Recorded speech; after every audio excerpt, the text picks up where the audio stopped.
12 ang mainidoro dyan. Oh, tama si Andrew eh. Di ba? Oh, stating facts ha. Kala nyo ha. Bumabanat na siya ngayon kasi ako ha, personally, lumalaki na po ang kanyang ulo. O kaya'y bangag lang talaga. Sobrang kabangagan ha. Sobrang kabangagan ha. Oh, siya na yung unang nang aaway. Di ba? Siya na. Hindi ko talaga maiintindihan kayong lahat dyan. Huwag niyong sabihin, nahawa na kayo lahat dyan, naging bangag na rin kayo. Di ba? Tatamaan sa kanyang mga pinagsasabi. Ito ha, mamaya ipapakita ko yung video na yan at magre-react tayo dyan. Okay? Pinahiya ni Pacquiao. Ha? Pinahiya niya ang sarili nilang leader. Kawawa. Narito ang Balitang Pinoy TV.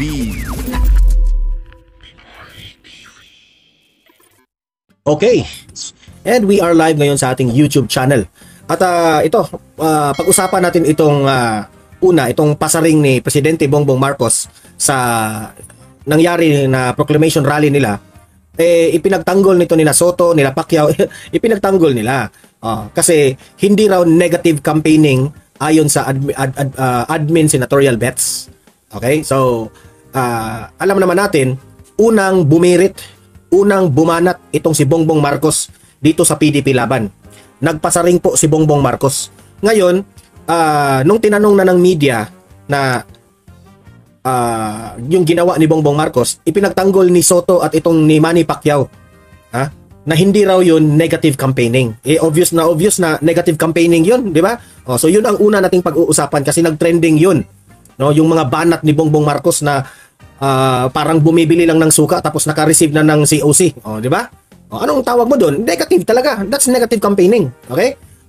Yung pangalawa nating pag-usapan ay nagsalita na po si former President Duterte na umano'y mabagal na aksyon ng Bongbong Marcos bilang presidente ng Pilipinas sa mga problema ng bansa. Sabi ni former President Duterte, si Bongbong Marcos mabagal umaksyon. Okay? Pag-usapan rin natin yon kasi po trending sa social media. Kino-compare na ngayon ang natatamaan sa kanyang mga pinagsasabi.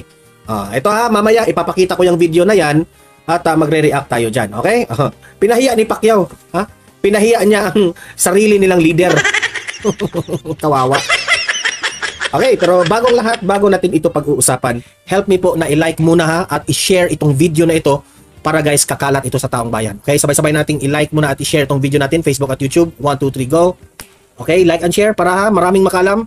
And also guys, paki-subscribe at paki-follow ito para lagi kayong updated sa mga balita na kagaya nito at ma-notify ang inyong mga cellphones kung meron tayong breaking news. Okay? So, kagaya nito, breaking news ito. So, sabay-sabay nating i-follow, i-subscribe, Facebook at YouTube. Ready? Follow, subscribe. 1, 2, 3, go! Ayan, thank you very much. Ayan, so, ang dami na po nang nanonood ngayon. Okay? So, simulan natin. Okay?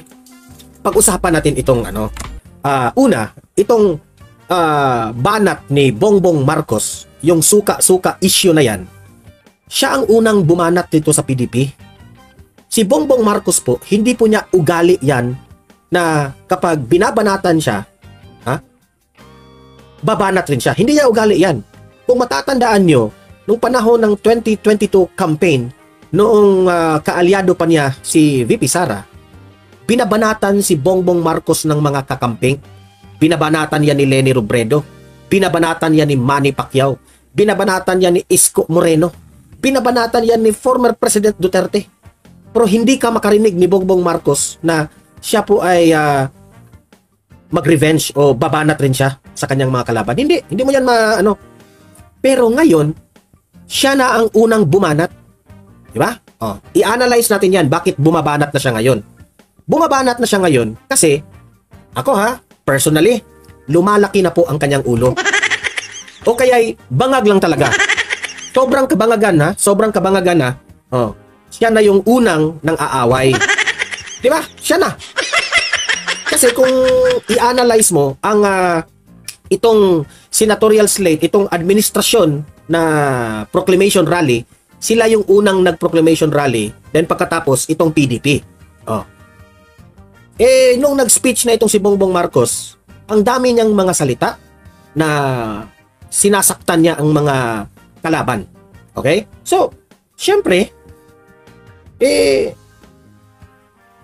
hindi maiiwasan ng taong bayan na nagbago na si Bongbong Marcos.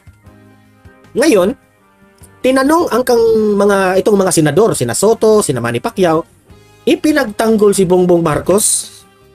Ipinagtanggol pa nila. Hindi ko maintindihan. Yung media, siguro tinanong sila ng media about negative campaigning. Pinagtanggol si Bongbong Marcos na yung ginawa raw ni Bongbong Marcos, nagsasabi raw siya ng totoo. Anong nagsasabi ng totoo doon? Yan ang tanong. Anong nagsasabi ng totoo doon? Suka? Totoo ba yon? May suka-suka ba? Oy, Pio Senior Milagrosa, maraming salamat po sa pagiging mayor, pagpa-member dito sa Donmar TV, okay? Mayor ng mga moderators, si Pio, bagong mayor natin, si Mayor Pio Senior Milagrosa. Ayan, sir, Mayor, kung gusto nyong magpa-member sa Donmar TV, ha, o kung gusto nyong maging mayor ng Donmar TV, pwede kayong magpa-mayor dyan, okay? Ayan, unti-unti na naman tayong naglalag. Okay, so ngayon, ang nangyari po,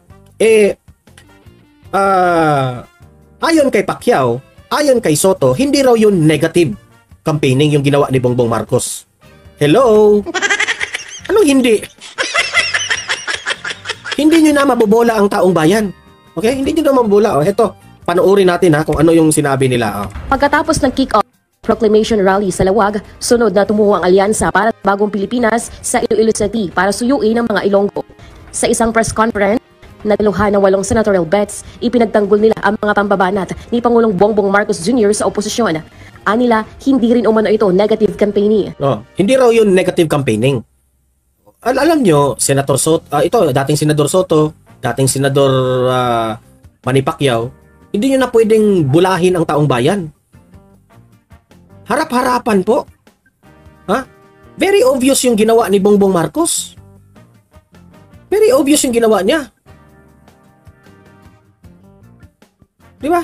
Binabanatan niya yung mga PDP sa suka-suka na yan. Di ba? So, kahit anong explanation nyo pa, Soto, kahit anong explanation nyo pa,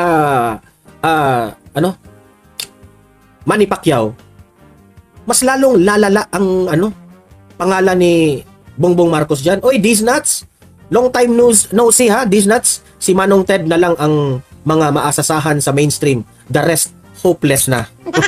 Totoo ka dyan. Tama ka dyan, these nuts. Ayan, maraming salamat, these nuts, yung ating moderator, nagpakapi po, nagpakulay ng 125 pesos. Ayan, maraming salamat po, these nuts. Diba? So, wag na tayong magbulahan dito. Obvious na obvious yung ginawa ni Bongbong Marcos. Tapos, ipagtanggol nyo pa. Dati nga itong si Lacson, itong si Soto, pinabanatan nyo si Bongbong Marcos. Ngayon, kahit harap-harapan na bumabanat yung si Bongbong Marcos, ipinagtanggol nyo pa? Ano? Kaya nga, sabi ng taong bayan, yung line-up ng senatorial ni Bongbong Marcos, nakakasuka. Sa totoo lang, oy, Zaira, Ma'am Zaira, maraming salamat po sa 250 pesos. Ayan, bagong moderator natin. Ayan, si Ma'am Zaira. Maraming salamat, Ma'am Zaira Quijada. Ayan, thank you, Ma'am Zaira Quijada sa 250. Di ba? Ako, guys, sa totoo lang, mapapansin ko kaagad kung sino yung mga plastic na mga candidates at sino yung totoo. Mamaya, papatunayan ko sa inyo yan mamaya. Tingnan nyo. He was merely stating facts. Si Bongbong Marcos raw, nung sinabi niyang stating facts raw yung ginawa ni Bongbong Marcos, suka, stating facts yun? Saan? Sabi ni Bongbong Marcos na may mga kandidato dyan sa kabila, parang bumibili lang ng suka, nakareceive na ng COC. Yun ba ang sabi mong stating facts, Soto? Ang tanong ko sa iyo, Soto, nasa katinuan pa ba yung utak mo? Yan ang malaking tanong ko sa iyo. Kasi never nag-state ng facts si Bongbong Marcos sa kanyang mga sinasabi. Zaira Quijada, di ba? Duterte for life. Ayan, si Zaira Quijada, Duterte for life. Kaya, of course, si Duterte for life yan. Kayo, Duterte, kung merong Duterte for life, kayo dyan, bangag for life. Bangag talaga. Oy, Ma'am Crazy Brooks, nabalik na si Ma'am Crazy Brooks. Happy Valentine's, Ma'am Crazy Brooks. Ayan. Di ba?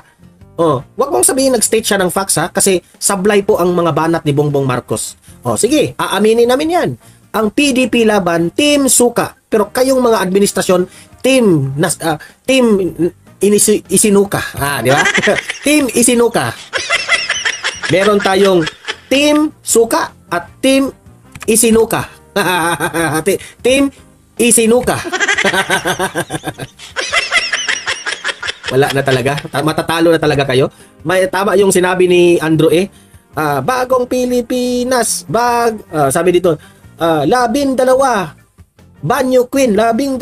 Banyo Queen. Anong ibig sabihin doon? Anong nasa banyo? Inidoro. 12.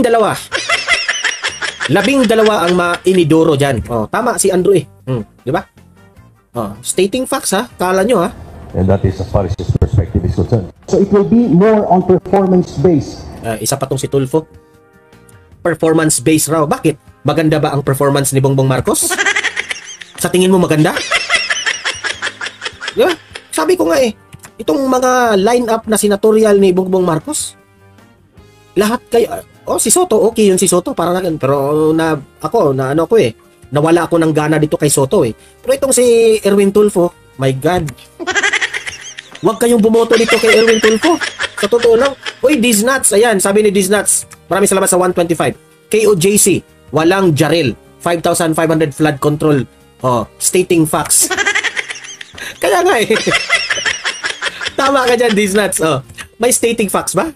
Ha? Si Bongbong Marcos raw, stating facts. Pero nung sinabi na KOJC, walang Jaril. Yung flood control projects, 5,500. Anong ibig sabihin nyo? Facts ba yun? Facts yun? Nasaan na yung 5,500? Nasaan na yun? Diba? Kaya sabi ko, hindi kayo mananalo. Malabo kayong mananalo, sa totoo lang. Itong si Abalos, lahat na siguro mga senador ni Bongbong Marcos may depekto. Aabot tayo. Aabot tayo ni Pacquiao mamaya. Aabot tayo ni Manny Pacquiao. Dudugo yung ilong nyo mamaya. Play.